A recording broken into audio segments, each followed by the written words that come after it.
Hi students, welcome back to our YouTube channel ನಮ್ಮ Vedantu SSLC. So ನಾನು ನಿಮ್ಮ master teacher ಯಶಸ್ವಿ sir. ಇವತ್ತು ಈ ವಿಡಿಯೋದಲ್ಲಿ ನಿಮಗೆ ಇಂಗ್ಲಿಷ್ ಸೆಕೆಂಡ್ ಲ್ಯಾಂಗ್ವೇಜ್ ಇಂಗ್ಲಿಷ್ ಅಲ್ಲಿ ಗ್ರಾಮ್ಯಾಟಿಕಲ್ ಪಾರ್ಟ್ ಏನಿದೆ ಅದನ್ನ ನಾನು ಮಾಡ್ತಾ ಇದ್ದೀನಿ. ಸೊ ತುಂಬಾ ಯೂಸ್ಫುಲ್ ಆಗುತ್ತೆ. ಬರೀ 13 ಪೇಜಸ್ ನೋಟ್ಸ್ ಇದೆ, ಅದನ್ನ ನಾನು ಎಕ್ಸ್ಪ್ಲೈನ್ ಮಾಡ್ತಾ ಇದ್ದೀನಿ. ಇದನ್ನ ನೋಟ್ಸ್ ನಾನೇ ಪ್ರಿಪೇರ್ ಮಾಡಿರುವಂತದ್ದು.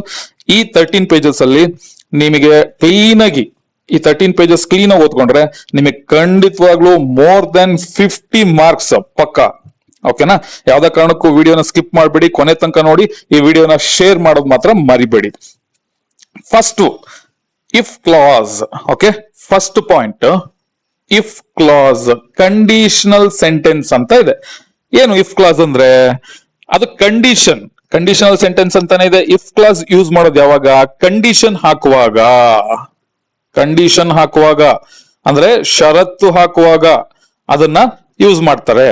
ಸಾಮಾನ್ಯವಾಗಿ ಇಫ್ ಇದಾದರೆ ಅಥವಾ ಇದ್ದರೆ ಎಂಬ ಪದದಿಂದ ಪ್ರಾರಂಭವಾಗುತ್ತದೆ ಅಂತ ಕೊಟ್ಟಿದ್ದೀನಿ. ಓಕೆನಾ? ಅದ್ರದ್ದು ಒಂದು ಫಾರ್ಮುಲಾ ಹೇಗಿದೆ ಇಲ್ಲಿ ನೋಡಿ. ಇಫ್ ಪ್ಲಸ್ ಕಂಡೀಷನ್ ಅಂದ್ರೆ ಷರತ್ತು, ಅದಾದ್ಮೇಲೆ ಅದರ ರಿಸಲ್ಟ್, ಅಥವಾ result plus if plus condition ಅಂತ ಬರುತ್ತೆ ಇಫ್ ಕ್ಲಾಸ್ ಅಂದ್ರೆ. ಓಕೆನಾ? ಇಫ್ ಕ್ಲಾಸ್ ಯೂಸ್ ಮಾಡೋದಿಲ್ಲಿ ಕಂಡೀಷನ್, ನಾವು ಷರತ್ತನ್ನ ಹಾಕುವಾಗ ಆ ಇಫ್ ಕ್ಲಾಸ್ ಅನ್ನೋದನ್ನ ನಾವು ವಾಕ್ಯದಲ್ಲಿ ಸೆಂಟೆನ್ಸ್ ಅಲ್ಲಿ ಯೂಸ್ ಮಾಡ್ತೀವಿ. ಓಕೆನಾ? ಯಾವ ತರ ಕಂಡೀಷನ್ಸ್ ಇದೆ? ಫಸ್ಟ್ ಕಂಡೀಷನ್ ಝೀರೋ ಕಂಡೀಷನಲ್ ಅಂತ ಇದೆ.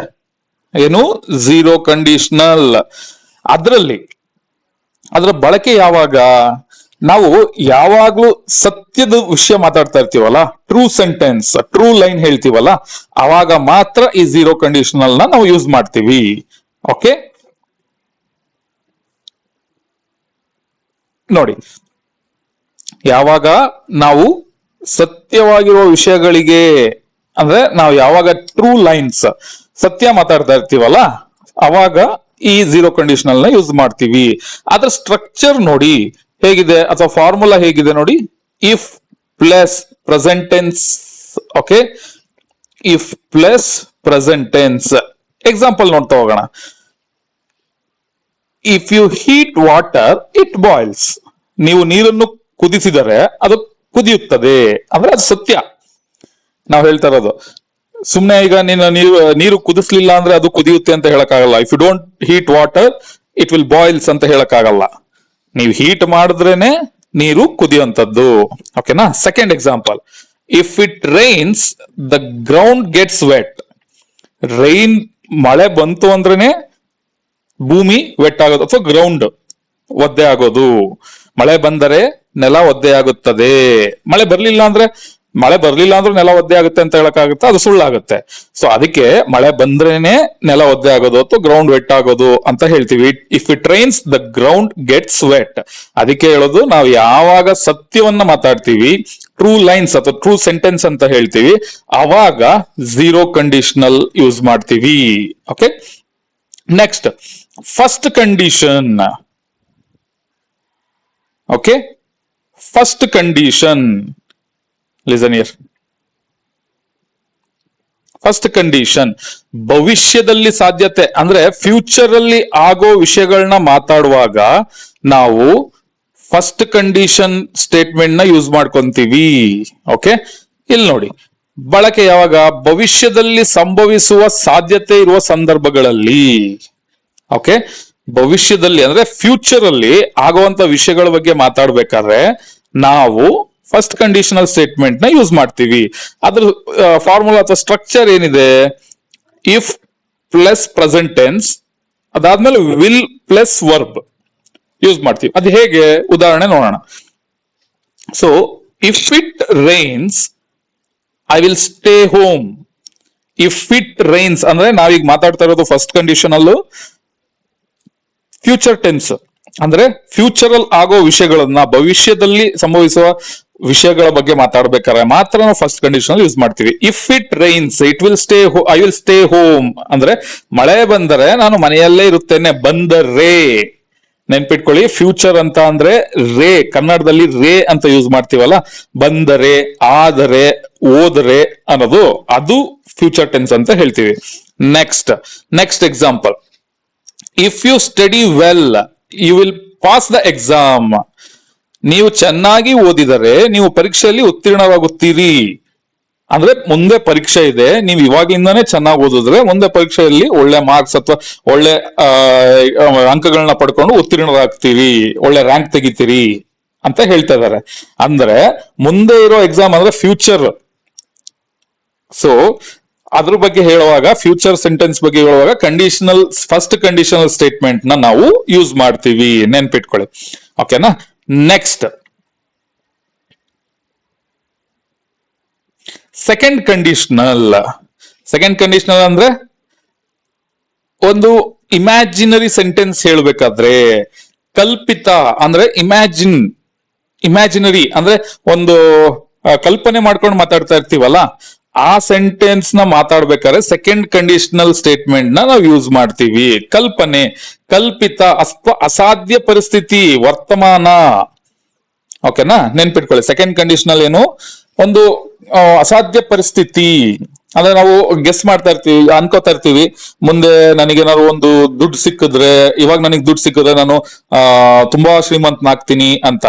ದುಡ್ಡು ಸಿಗಲ್ಲ, ಕಷ್ಟಪಟ್ಟು ಓದಿದ್ರೆ ಓದಿದ ಮೇಲೆ ಒಳ್ಳೆ ಕೆಲಸ ಸಿಗುತ್ತೆ, ಕಷ್ಟಪಟ್ಟು ಕೆಲಸ ಮಾಡಿದ್ರೆ ದುಡ್ಡನ್ನ ಚೆನ್ನಾಗಿ ದುಡಿಬಹುದು.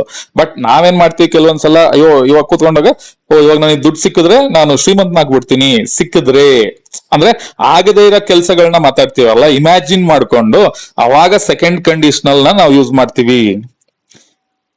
ಈಗಿನ ಸಮಯದಲ್ಲಿ ಅಸಾಧ್ಯ ಅಥವಾ ಕಲ್ಪಿತ ಪರಿಸ್ಥಿತಿಗಳಿಗೆ, ನಾನು ಅದನ್ನ ಹೇಳಿದ್ದು, ಆಗದೆ ಇರೋ ಕೆಲಸನ ನಾವು ಮಾತಾಡ್ತೀವಲ್ಲ ಇಮ್ಯಾಜಿನ್ ಮಾಡ್ಕೊಂಡು, ಅವಾಗ ಸೆಕೆಂಡ್ ಕಂಡೀಷನಲ್ ಸ್ಟೇಟ್ಮೆಂಟ್ ನ ನಾವು ಯೂಸ್ ಮಾಡ್ತೀವಿ. ನೆಕ್ಸ್ಟ್ ಅದ್ರ ಸ್ಟ್ರಕ್ಚರ್ ಅಥವಾ ಫಾರ್ಮುಲಾ ಏನಿದೆ, if plus past tense then would plus verb. ಓಕೆನಾ? ಎಕ್ಸಾಂಪಲ್ ನೋಡೋಣ. If I were rich I would buy a car. ಅಂದ್ರೆ ನಾನು ಶ್ರೀಮಂತನಾಗಿದ್ದರೆ ನಾನು ಕಾರು ಖರೀದಿಸುತ್ತಿದ್ದೆ. ಅಂದ್ರೆ ನಾನು ಶ್ರೀಮಂತ ಅಲ್ಲ, ಶ್ರೀಮಂತನಾಗಿದ್ರೆ ನಾನು ಇವಾಗ ಕಾರ್ ಖರೀದಿಸುತ್ತಿದ್ದೆ. ಅಂದ್ರೆ ಆಗದೇ ಇರೋ ಕೆಲಸಗಳನ್ನ ಮಾತಾಡ್ತಾ ಇರೋದು. So if she studied she would pass. If she studied she would pass. Okay, ಅವಳು ಓದಿದ್ದರೆ ಅವಳು ಉತ್ತೀರ್ಣವಾಗುತ್ತಿದ್ದಳು. ಓದಿಲ್ಲ, ಪಾಸ್ ಆಗಿಲ್ಲ. ಓದಿದ್ರೆ ಉತ್ತೀರ್ಣವಾಗ್ತಿದ್ಲು ಅನ್ನೋ ತರ. ಅಂದ್ರೆ ಆಗದೆ ಇರೋ ಕೆಲಸಗಳನ್ನ ಮಾತಾಡುವಾಗ, ಇಮ್ಯಾಜಿನ್ ಮಾಡ್ಕೊಂಡು ಮಾತಾಡುವಾಗ ಈ ಸೆಕೆಂಡ್ ಕಂಡೀಷನಲ್ ಸ್ಟೇಟ್ಮೆಂಟ್ ನ ನಾವು ಯೂಸ್ ಮಾಡ್ತೀವಿ. ಓಕೆ, ನೆಕ್ಸ್ಟ್ ಇದ್ರಲ್ಲಿ ನಾವು ಏನು, ಇಫ್ ಕ್ಲಾಸ್ ಅಲ್ಲಿ ನಾವು ಮುಖ್ಯವಾಗಿ ಗಮನಿಸಬೇಕಾಗಿರೋ ವಿಷಯ ಏನು, ಇಫ್ ಕ್ಲಾಸ್ ಅಲ್ಲಿ ನಾವು ಮುಖ್ಯವಾಗಿ ಗಮನಿಸಬೇಕಾದಂತ ವಿಷಯ ಏನು, ಇಲ್ಲಿ ವಿಲ್ ಅನ್ನೋದನ್ನ ಬಳಸೋದಿಲ್ಲ. ಇಫ್ ಕ್ಲಾಸ್ ಅಲ್ಲಿ ಸಾಮಾನ್ಯವಾಗಿ ಈ ವಿಲ್ ಅನ್ನೋ ಪದನ ನಾವು ಬಳಸೋದಿಲ್ಲ. ಫಸ್ಟ್ ಕಂಡೀಷನಲ್ಲಿ ರಿಸಲ್ಟ್ ಭಾಗದಲ್ಲಿ ಮಾತ್ರ. ಓಕೆ, ನಾವು ವಿಲ್ ಅಂತ ಬಳಸೋದಿಲ್ಲ. ಯಾಕೆ ನೋಡೋಣ. ಎಕ್ಸಾಂಪಲ್, ಫಾರ್ ಎಕ್ಸಾಂಪಲ್ ಇಲ್ಲಿ ಒಂದು ಎಕ್ಸಾಂಪಲ್ ಇದೆ, ಒಂದು ತಪ್ಪು ಎಕ್ಸಾಂಪಲ್, ಇನ್ನೊಂದು ಕರೆಕ್ಟ್ ಎಕ್ಸಾಂಪಲ್, ಎರಡಿದೆ. ಫಸ್ಟ್ ತಪ್ಪು ನೋಡೋಣ. Incorrect example, if he will call I will talk to him. ಇದು ಸೆಂಟೆನ್ಸ್ ತಪ್ಪು. ಕರೆಕ್ಟ್ ಆಗಿರೋ ಸೆಂಟೆನ್ಸ್ ಯಾವುದು, if he calls I will talk to him. ಇದು ತುಂಬಾ ಇಂಪಾರ್ಟೆಂಟ್. ನಾವು ಯಾಕೆ ವಿಲ್ ಯೂಸ್ ಮಾಡೋದಿಲ್ಲ ಇಫ್ ಕ್ಲಾಸ್ ಅಲ್ಲಿ ಅನ್ನೋದಕ್ಕೆ ಇದು ತುಂಬಾ ಇಂಪಾರ್ಟೆಂಟ್. ಓಕೆ, ಇನ್ನೊಂದು ಪಾಯಿಂಟ್ ನೆನ್ಪಿಟ್ಕೊಳ್ಳಿ. ವರ್ ಅನ್ನೋದೇನಿದೆ ಅದನ್ನ ಐ ಜೊತೆ ಕೂಡ ಬಳಸಬಹುದು. ವರ್ ಹೇಗೆ, ಇಫ್ ಐ ವರ್ ಯು ಅಂದ್ರು ನಾನು ನಿಮ್ಮ ಸ್ಥಾನದಲ್ಲಿದ್ದರೆ ಅಂತ. ಓಕೆನಾ, ಇದನ್ನ ನೆನ್ಪಿಟ್ಕೊಳ್ಳಿ ಇಫ್ ಕ್ಲಾಸ್ ಅಲ್ಲಿ. ಓಕೆ, ಇದಿಷ್ಟು ಇಫ್ ಕ್ಲಾಸ್ ಬಗ್ಗೆ ಆಯ್ತು. Next syllable.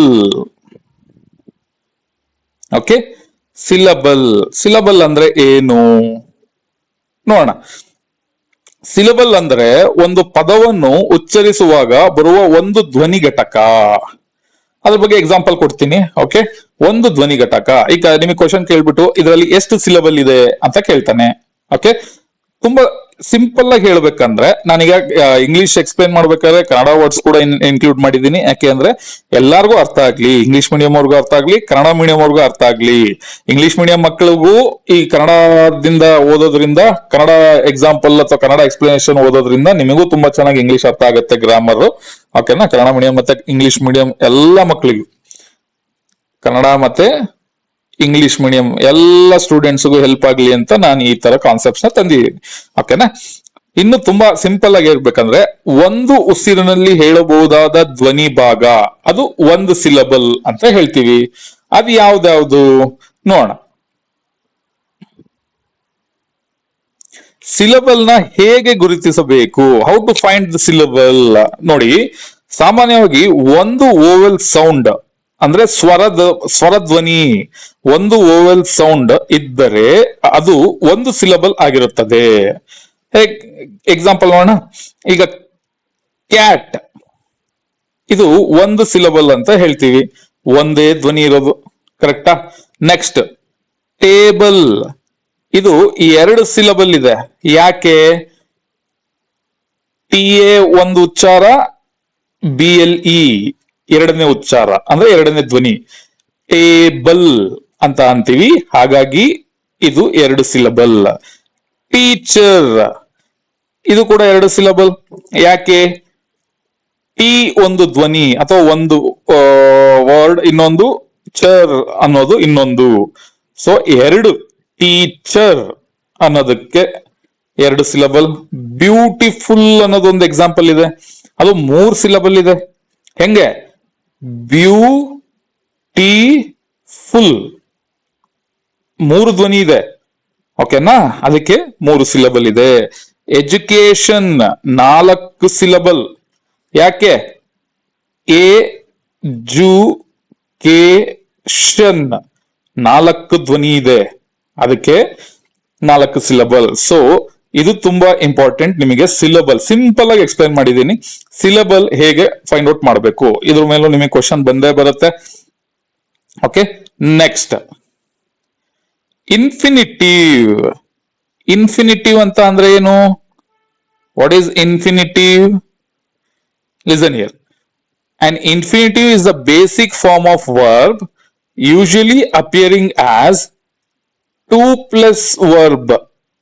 2 ಜೊತೆಗೆ ವರ್ಬ್, ಅಂದ್ರೆ ವರ್ಬಿನ ಹಿಂದೆಡೆ ಟು ಅನ್ನೋ ಪದನ ಯೂಸ್ ಮಾಡ್ತೀವಿ. Example, to run, to eat. So run ಅನ್ನೋದು ವರ್ಬ್, ಈಟ್ ಅನ್ನೋದು ವರ್ಬ್. ಓಕೆನಾ? ಸೊ ಅದನ್ನ ಹೇಳೋದು. ಇದ್ರ ಫಾರ್ಮ್ ಹೇಗಿದೆ ಅಂದ್ರೆ to plus verb. Example, to write, to speak, to learn, to run, to eat ಎಲ್ಲದೂ ಇದೆ. ಅದನ್ನ ಸೆಂಟೆನ್ಸ್ ಅಲ್ಲಿ ಹೇಗೆ ಯೂಸ್ ಮಾಡ್ತೀವಿ? ಉದಾಹರಣೆ ನೋಡೋಣ. Example, I want to eat, ಇದು ಒಂದು example. She likes to dance, ಇದು ಒಂದು example. They decided to study. Okay, to plus verb, ಇಲ್ಲಿ ಸ್ಟಡಿ ಅನ್ನೋದು ವರ್ಬ್. ಟು ಪ್ಲಸ್ ಡ್ಯಾನ್ಸ್, ಇದರಲ್ಲಿ ಡ್ಯಾನ್ಸ್ ಅನ್ನೋದು ವರ್ಬ್. ಟು ಪ್ಲಸ್ ಈಟ್ ಅಂದ್ರೆ ಇದು ಕೂಡ ವರ್ಬ್. ಓಕೆನಾ? ಇನ್ಫಿನಿಟಿವ್ ತುಂಬಾ ಈಸಿ. ಓಕೆ, ಅದನ್ನ ಹೇಗೆ ಯೂಸ್ ಮಾಡ್ತೀವಿ ಅಥವಾ ಏನಕ್ಕೆ ಯೂಸ್ ಮಾಡ್ತೀವಿ ಇನ್ಫಿನಿಟಿವ್ ನ ನೋಡೋಣ. ಇನ್ಫಿನಿಟಿವ್ ಬಳಕೆಗಳು ಹೇಗೆ ಯೂಸ್ ಮಾಡ್ತೀವಿ, ಏನಕ್ಕೋಸ್ಕರ ಯೂಸ್ ಮಾಡ್ತೀವಿ? ಉದ್ದೇಶ, ಪರ್ಪಸ್. ಒಂದು ಪರ್ಪಸ್ ಇರುತ್ತೆ, ಅವಾಗ ನಾವು ಈ ಇನ್ಫಿನಿಟಿವ್ ನ ಯೂಸ್ ಮಾಡ್ತೀವಿ ಮಾತಾಡುವಾಗ. ಅಥವಾ ಒಂದು ಬಯಕೆ ಅಥವಾ ವಿಶ್ ಅಥವಾ ಡಿಸೈರ್ ನಾವು ಎಕ್ಸ್ಪ್ರೆಸ್ ಮಾಡ್ಬೇಕಾದ್ರೆ ಈ ಇನ್ಫಿನಿಟಿವ್ ನ ಯೂಸ್ ಮಾಡ್ತೀವಿ. ಪರ್ಪಸ್ ಅಂದ್ರೆ ಒಂದು ಉದ್ದೇಶ ಎಕ್ಸ್ಪ್ರೆಸ್ ಮಾಡೋದಕ್ಕೆ, ಪರ್ಪಸ್ ನ ಎಕ್ಸ್ಪ್ರೆಸ್ ಮಾಡೋದಕ್ಕೆ ಹೇಗೆ ಯೂಸ್ ಮಾಡ್ತೀವಿ?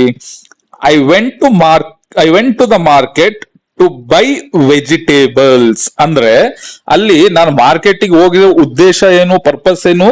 ತರಕಾರಿಗಳನ್ನ ಖರೀದಿಸಕ್ಕೆ. ಟು ಬೈ ವೆಜಿಟೇಬಲ್ಸ್ ಅಂದ್ರೆ ಟು ಬೈ ಅನ್ನೋದು ನಮಗೆ ಪರ್ಪಸ್, ಉದ್ದೇಶನ ತೋರಿಸುತ್ತೆ. ಅವಾಗ ನಾವು ಇನ್ಫಿನಿಟಿವ್ ನ ಯೂಸ್ ಮಾಡ್ಕೋತೀವಿ. I went to the market to buy vegetables. Okay, next wish ಅಥವಾ ಡಿಸೈರ್ ನ ಎಕ್ಸ್ಪ್ರೆಸ್ ಮಾಡೋದಕ್ಕೆ, ಬಯಕೆ. I want to learn English ಅಂದ್ರೆ ನನಗೆ ಇಂಗ್ಲಿಷ್ ನ ಕಲಿಯೋ ಬಯಕೆ ಇದೆ, ಅಂದ್ರೆ ನನಗೆ ಇಂಗ್ಲಿಷ್ ಕಲಿಯೋ ಆಸೆ ಇದೆ. ಡಿಸೈರ್, ಬಯಕೆ. ಟು ಲರ್ನ್ ಅನ್ನೋದು ವಿಶ್ ಅಥವಾ ಡಿಸೈರ್ ಅಥವಾ ಬಯಕೆನ ಎಕ್ಸ್ಪ್ರೆಸ್ ಮಾಡುತ್ತೆ. ಆಗ ಮಾತ್ರ ನಾವು ಇನ್ಫಿನಿಟಿವ್ ನ ಯೂಸ್ ಮಾಡ್ತೀವಿ. ಸೊ ಕೆಲವೊಂದು ಎಕ್ಸಾಂಪಲ್ಸ್ ನೋಡೋಣ. ಓಕೆ, ರಮೇಶ್ ಹೇಳ್ತಾನೆ, hello Shankar, please stop for a minute. Okay, Shankar ಹೇಳ್ತಾನೆ, sorry, I am in hurry, I am going to the market to meet my friend. ಅಂದ್ರೆ ಇಲ್ಲಿ ಒಂದು ಪರ್ಪಸ್ ಇದ್ದಾಗ ನಾವು ಯೂಸ್ ಮಾಡ್ಕೋತೀವಿ ಇನ್ಫಿನಿಟಿವ್ ನ, ಪರ್ಪಸ್ ನ ಎಕ್ಸ್ಪ್ರೆಸ್ ಮಾಡೋದಕ್ಕೆ, ಇಲ್ಲ ಇನ್ನೊಂದು ವಿಶ್ ಡಿಸೈರ್ ಗಳನ್ನ ಎಕ್ಸ್ಪ್ರೆಸ್ ಮಾಡೋದಕ್ಕೆ ಯೂಸ್ ಮಾಡ್ತೀವಿ. ಸೊ ಇಲ್ಲಿ ಈ ತರ ಕ್ವಶನ್ ಕೊಟ್ಬಿಟ್ಟು ನೀವು infinitive, find the infinitive word ಅಂತಾರೆ. ಇಲ್ಲಿ ಏನು ಪರ್ಪಸ್, ಏನಕ್ಕೆ ಹೋಗ್ತಾ ಇರೋದು Shankar? To meet the friend, to meet friend ನ ಮೀಟ್ ಮಾಡೋದಕ್ಕೆ ಹೋಗ್ತಾ ಇರೋದು. ಟು ಮೀಟ್ ಅನ್ನೋ ವರ್ಡ್ ಇದೆಯಲ್ಲ, ಇದು ಇನ್ಫಿನಿಟಿವ್ ಆಗುತ್ತೆ, ಆಪ್ಷನ್ ಬಿ. ಓಕೆನಾ, purpose. Next second question, Sudha ಹೇಳ್ತಾರೆ, when do you come Shaila? Okay, Shaila ಹೇಳ್ತಾರೆ, ಐ ವಿಲ್ ಕಮ್ ಟುಮಾರೋ. ಇಲ್ಲಿ ಪರ್ಪಸ್ ಏನು ಅಥವಾ ಬಯಕೆ, ಡಿಸೈರ್ ಏನಂತೆ, ಕಮ್ ಅನ್ನೋದು ಡಿಸೈರ್ ಆಗ್ತದೆ ನಿಮಗೆ, ಆಪ್ಷನ್ ಎ. ಓಕೆ, ಎರಡೇ ಆಪ್ಷನ್ ಅಲ್ಲಿ ನಾವು ಯೂಸ್ ಮಾಡೋದು, ಎರಡೇ ಸನ್ನಿವೇಶದಲ್ಲಿ ಒಂದು ಪರ್ಪಸ್, ಉದ್ದೇಶಪೂರ್ವಕವಾಗಿ ನಾವು ಒಂದು ಉದ್ದೇಶನ ಇಟ್ಕೊಂಡು ನಾವು ಮಾತಾಡ್ತೀವಲ್ಲ, ಉದ್ದೇಶಪೂರ್ವಕವಾಗಿ, ಅವಾಗ ನಾವು ಇನ್ಫಿನಿಟಿವ್ ನ ಯೂಸ್ ಮಾಡ್ತೀವಿ. ಇನ್ನೊಂದು ನಮಗೆ ವಿಶ್ ಅಥವಾ ಡಿಸೈರ್ ನ ಎಕ್ಸ್ಪ್ರೆಸ್ ಮಾಡುವಾಗ ಇನ್ಫಿನಿಟಿವ್ ನ ಯೂಸ್ ಮಾಡ್ತೀವಿ. ಮೂರನೇ ಎಕ್ಸಾಂಪಲ್ ನೋಡೋಣ. ಧನ್ಯ ಏನ್ ಹೇಳ್ತಾರೆ, hi Maulya, will you come to play in our garden? Maulya ಹೇಳ್ತಾರೆ, sure sister, we will go to our garden by bicycle ಅಂತ ಹೇಳ್ತಾರೆ. ಇಲ್ಲಿ ಏನ್ ಗೊತ್ತಾಗ್ತಾ ಇದೆ? ಸೊ ಈಗ ಧನ್ಯ ಕೇಳೋದು, hi Maulya, will you come to play in our garden? ಅವ್ರ ಗಾರ್ಡನ್ ಗೆ ಏನಕ್ಕೆ ಕರೀತಾ ಇರೋದು, ಯಾವ ಉದ್ದೇಶದಿಂದ ಕರೀತಾ ಇರೋದು? ಆಟ ಆಡೋದಕ್ಕೆ ಕರೀತಾ ಇರೋದು. ಸೊ ಟು ಪ್ಲೇ ಅನ್ನೋದು ಇನ್ಫಿನಿಟಿವ್ ಆಗುತ್ತೆ, ಟು ಪ್ಲೇ ಅನ್ನೋದು ಇನ್ಫಿನಿಟಿವ್ ಆಗುತ್ತೆ. ಅರ್ಥ ಆಯ್ತಾ? ಓಕೆ, ತಲೆ ಕೆಡಿಸ್ಕೊಳ್ಳೋ ಅವಶ್ಯಕತೆ ಇಲ್ಲ. ಈ PDF ಇಂದ ನಿಮಗೆ ಮಿನಿಮಮ್ 50 ಮಾರ್ಕ್ಸ್ ಬಂದೇ ಬರುತ್ತೆ ಇಂಗ್ಲಿಷ್ ಅಲ್ಲಿ. ಓಕೆ, ನೆಕ್ಸ್ಟ್ ನೋಡೋಣ. ಈಗ ನಿಮಗೆ ಇನ್ಫಿನಿಟಿವ್ ಆಯ್ತು. ಈಗ next parts of speech. Parts of speech ಅಲ್ಲಿ ಎಷ್ಟು ಟೈಪ್ಸ್ ಇದೆ? 8. ಓಕೆ, 8 ಯಾವ್ದ್ಯಾವ್ದು ಅಂತ ನೋಡೋಣ. ಮೊದಲನೇದು ನೌನ್. ಓಕೆ, ನೌನ್ ಅಂದ್ರೆ ಏನು? A word that is the name of A thing, an idea, a place or a person. That is the word that is the name of a thing, ಅಥವಾ name of idea, ಅಥವಾ name of place, ಅಥವಾ name of person ನ ನಾವು noun ಅಂತೀವಿ. ಕನ್ನಡದಲ್ಲಿ ವ್ಯಕ್ತಿ, ಸ್ಥಳ, ವಸ್ತು, ಪ್ರಾಣಿ ಅಥವಾ ಕಲ್ಪನೆಗಳನ್ನು ಸೂಚಿಸುವ ಪದ ನೌನ್ ಅಂದ್ರೆ. ಎಕ್ಸಾಂಪಲ್ ಏನೇನು? ರಮೇಶ್ ವ್ಯಕ್ತಿಯ ಹೆಸರು, ಸ್ಕೂಲ್ ಒಂದು ಸ್ಥಳದ ಹೆಸರು, ಬುಕ್, ಓಕೆ, ಡಾಗ್, ಹ್ಯಾಪಿನೆಸ್, ಇವೆಲ್ಲವನ್ನು ನಾವು ನೌನ್ ಅಂತ ಕರಿತೀವಿ. ಒಂದು ಎಕ್ಸಾಂಪಲ್ ನೋಡೋಣ. ಸತೀಶ್ ವಾಸ್ ಅವಾರ್ಡೆಡ್ ಪದ್ಮವಿಭೂಷಣ್ ಅಂತ ಒಂದಿದೆ. ಸತೀಶ್ಗೆ ಒಂದು ಅಂಡರ್ಲೈನ್ ಇದೆ, ಸತೀಶ್ ಅನ್ನೋದು. ಸತೀಶ್ ಅನ್ನೋದು ಒಂದು 4 ಆಪ್ಷನ್ ಕೊಟ್ಟಿದ್ದಾರೆ, ಅಡ್ಜೆಕ್ಟಿವ್, ಅಡ್ವರ್ಬ, ನೌನ, ವರ್ಬ ಅಂತ ಕೇಳಿದಾನೆ. ಸೊ ಸತೀಶ್ ಅನ್ನೋದು ಏನಾಗುತ್ತೆ? ವ್ಯಕ್ತಿಯ ಹೆಸರನ್ನು ಸೂಚಿಸ್ತಾ ಇರೋದ್ರಿಂದ that is noun. Okay, next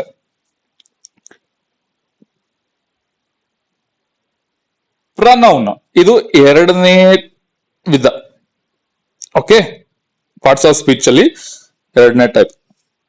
noun ಅಂದ್ರೆ, ಪ್ರನೌನ್ ಅಂದ್ರೆ ಏನು? ನೌನ್ ಬದಲು ಬಳಸುವ ಪದ. ಈಗ ತಾನೇ ನಾವು ನೌನ್ ನ ನೋಡ್ಕೊಂಡ್ ಬಂದ್ವಿ. ಓಕೆ, ಎಕ್ಸಾಂಪಲ್ ನೋಡೋಣ. ನೌನ್ ಬದಲು ಬಳಸುವ ಪದ ಏನು? ಈಗ ವ್ಯಕ್ತಿಯ ಹೆಸರು ಹೇಳೋ ಬದಲು ನಾವು ಮೇಲ್ ಆಗಿದ್ರೆ ಹಿ ಅಂತೀವಿ, ಫಿಮೇಲ್ ಆಗಿದ್ರೆ ಶಿ ಅಂತೀವಿ.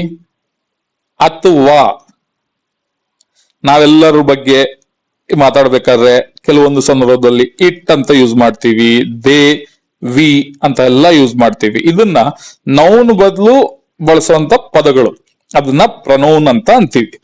ನೆಕ್ಸ್ಟ್ ಮೂರನೇ ವಿಧ, ಥರ್ಡ್ ಟೈಪ್, ವರ್ಬ್. ವರ್ಬ್ ಅಂದ್ರೆ ಏನು?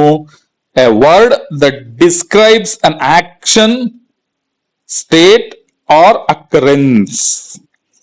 A word that describes an action, state or occurrence, ಅದನ್ನ ವರ್ಬ್ ಅಂತ ಅಂತೀವಿ. ಉದಾಹರಣೆ, run, eat. It describes an action. Run, it describes an action ಅಂದ್ರೆ ರನ್ ಅನ್ನೋದು ಒಂದು action. Okay. Eat, write, is, are ಇವೆಲ್ಲವೂ ವರ್ಬ್ ಆಗ್ತವೆ. ಎಕ್ಸಾಂಪಲ್ ನೋಡೋಣ. ಯಾವ್ದಾವ್ದು? ರನ್ ಅನ್ನೋದು, ಈಟ್ ಅನ್ನೋದು, ರೈಟ್, ಈಸ್, ಆರ್ ಅದೆಲ್ಲ ವರ್ಬ್ದು ಉದಾಹರಣೆ. First example, Tipu fought bravely against the British. Fought ಅಂದ್ರೆ ಏನು ಅಂತ ಅಂಡರ್ಲೈನ್ ಕೊಟ್ಟಿದ್ದಾರೆ. ಫಾಟ್ ಅಂದ್ರೆ ಏನು? ಅದು ನೌನ, ಅಡ್ವರ್ಬ, verb or adjective. Fought verb ಅಂದ್ರೆ ಏನು? The word that describes an action or state or occurrence ನ ವರ್ಬ್ ಅಂತ ಅಂತೀವಿ. ಇಲ್ಲಿ ಫಾಟ್ ಅಂದ್ರೆ Tipu fought bravely against the British, ಬ್ರಿಟಿಷರ ವಿರುದ್ಧ ಧೈರ್ಯವಾಗಿ ಹೋರಾಡ್ದ, ಫೈಟ್ ಮಾಡ್ದ ಅಂತ ಹೇಳ್ತಾ ಇದ್ದಾರೆ. ಅಲ್ಲಿ ಫಾಟ್ ಅನ್ನೋದು ಏನು? ವರ್ಬ್ ಆಗುತ್ತೆ. ಓಕೆ. Next, adjective. ಅಡ್ಜೆಕ್ಟಿವ್ ಅಂತ ಅಂದ್ರೆ ಏನು? ಅಡ್ಜೆಕ್ಟಿವ್ ಇದು 4ನೇ ವಿಧ. ಅಡ್ಜೆಕ್ಟಿವ್ ಅಂತ ಅಂದ್ರೆ ನೌನ್ ಅನ್ನು ವಿವರಿಸುವ ಪದ. ಅಡ್ಜೆಕ್ಟಿವ್ ನೌನ್ ಅಂದ್ರೆ ಏನು? ನೌನ್ ಅನ್ನು ವಿವರಿಸುವ ಪದ. ಉದಾಹರಣೆ, ಬಿಗ್, ಸ್ಮಾಲ್, ಬ್ಯೂಟಿಫುಲ್, ರೆಡ್ ಅಂದ್ರೆ ಕಲರ್ ವೈಸ್ ಎಕ್ಸ್ಪ್ಲೈನ್ ಮಾಡೋದು. ಓಕೆ. ಎಕ್ಸಾಂಪಲ್ ನೋಡೋಣ. She is my best English teacher.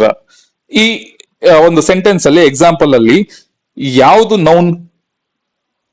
Okay, teacher. Next, ಇದರಲ್ಲಿ ಬೆಸ್ಟ್ ಅನ್ನೋದು ಅಂಡರ್ಲೈನ್ ಕೊಟ್ಟಿದ್ದಾರೆ. ಇದು ಏನು? ಅಡ್ಜೆಕ್ಟಿವ್, ನೌನ, ವರ್ಬ? ಅಡ್ಜೆಕ್ಟಿವ್ ಅಂದ್ರೆ ನೌನ್ ಏನಿದೆ ಅದನ್ನ ವಿವರಿಸುವ ಪದ, ಎಕ್ಸ್ಪ್ಲೇನ್ ಮಾಡೋ ಪದ. ಟೀಚರ್ ಅದು ಬೆಸ್ಟ್ ಟೀಚರ್, ವರ್ಸ್ಟ್ ಟೀಚರ್ ಅಂತ ಎಕ್ಸ್ಪ್ಲೇನ್ ಮಾಡ್ಬೇಕಲ್ವಾ? ಸೊ ಬೆಸ್ಟ್ ಅನ್ನೋದು ಟೀಚರ್ ನ ಎಕ್ಸ್ಪ್ರೆಸ್ ಮಾಡ್ತಾ ಇದೆ, ಅದಕ್ಕೋಸ್ಕರ ಬೆಸ್ಟ್ ಅನ್ನೋ ಪದನ ನಾವು ಅಡ್ಜೆಕ್ಟಿವ್ ಅಂತ ತಗೋತೀವಿ. ಓಕೆನಾ? Next, adverb. 5ನೇದು ಅಡ್ವರ್ಬ್. ಅಡ್ವರ್ಬ್ ಅಂದ್ರೆ ವರ್ಬ್, ಅಡ್ಜೆಕ್ಟಿವ್ ಅಥವಾ ಮತ್ತೊಂದು ಅಡ್ವರ್ಬ್ ಅನ್ನು ವಿವರಿಸುವ ಪದ. ಸಿಂಪಲ್ ಆಗಿ ಹೇಳ್ಬೇಕು ಅಂತ ಅಂದ್ರೆ ಆ ಅಕ್ಷರಗಳು LY ಇಂದ ಕೊನೆ ಆಗುತ್ತೆ. Okay, that word adverb will end with the letter LY. Example ಏನು? Quickly, slowly. ಓಕೆ, ಆ ತರ. ನೆಕ್ಸ್ಟ್ ಎಕ್ಸಾಂಪಲ್ ನೋಡೋಣ.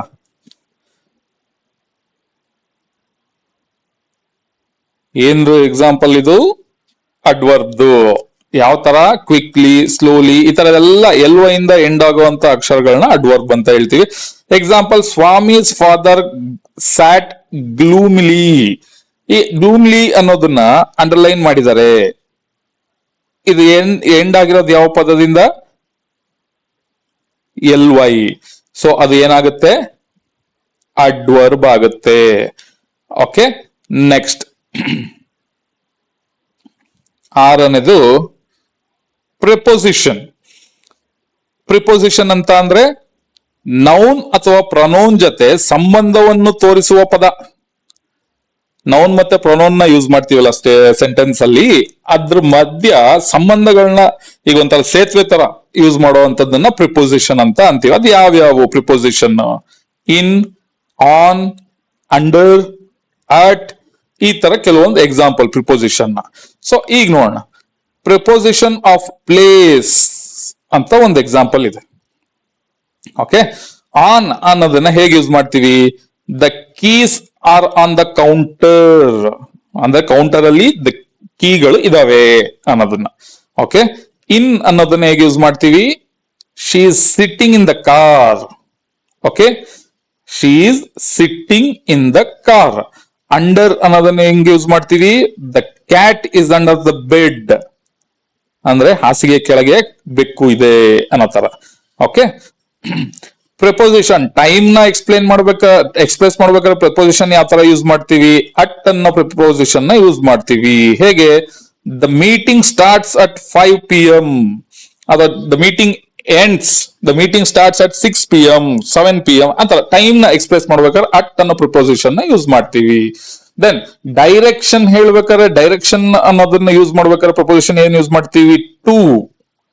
She went to the store ಅಂದ್ರೆ ಒಂದು ಅಂಗಡಿಗೆ ಅವಳು ಹೋದಳು ಅನ್ನೋದು. Into, he jumped into the pool. Okay. Towards, she walk towards the exit.